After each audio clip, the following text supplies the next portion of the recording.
La prévention secondaire après infarctus ou primaire est la même. Elle est très efficace. C'est d'abord et avant tout l'exercice physique qui permet de faire circuler le sang dans les artères et qui entretient l'intérieur des artères, c'est-à-dire l'endothélium, qui garde sa fonction normale, sa fonction physiologique, qui est de ne pas s'encrasser, de ne pas permettre à des plaques d'athérome de se former.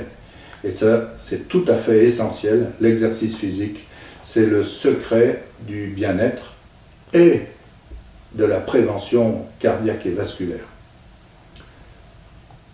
Le deuxième facteur qui est vraiment très important, notamment en France, c'est l'alimentation et le cholestérol. Ce sont deux facteurs très importants à surveiller. Une alimentation saine et équilibrée est très importante, peu sucrée, peu salée, peu grasse, mais ça ne veut pas dire qu'on ne peut pas manger des graisses, qu'on ne peut pas manger de sucre et pas du tout de sel, mais il faut savoir quel est le bon équilibre. Surveiller son cholestérol, c'est important, mais il faut savoir que même lorsqu'il est normal, les moyens de prévention restent tout à fait efficaces et nécessaires. Enfin, le tabagisme est vraiment un facteur sur lequel on pourrait agir de façon beaucoup plus énergique en aidant les fumeurs à s'arrêter. À mon avis, on ne les aide pas assez. Nous luttons contre le tabagisme, mais nous aidons les fumeurs, parce que c'est difficile de s'arrêter de fumer.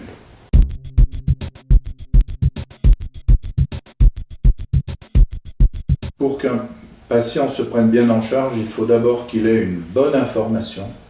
On peut tout expliquer avec des mots simples, sans trahir la vérité. Et bien entendu, il faut que les médecins abandonnent un peu leur jargon scientifique, médical, pour expliquer la maladie. C'est extrêmement important pour la responsabilité du patient et la prise en charge responsable du patient. Il faut aussi expliquer les traitements, expliquer pourquoi on prescrit tel médicament, comment il agit. Ça motive les personnes pour prendre les médicaments, car on sait malheureusement que très souvent, la moitié des médicaments prescrits ne sont pas pris par les patients.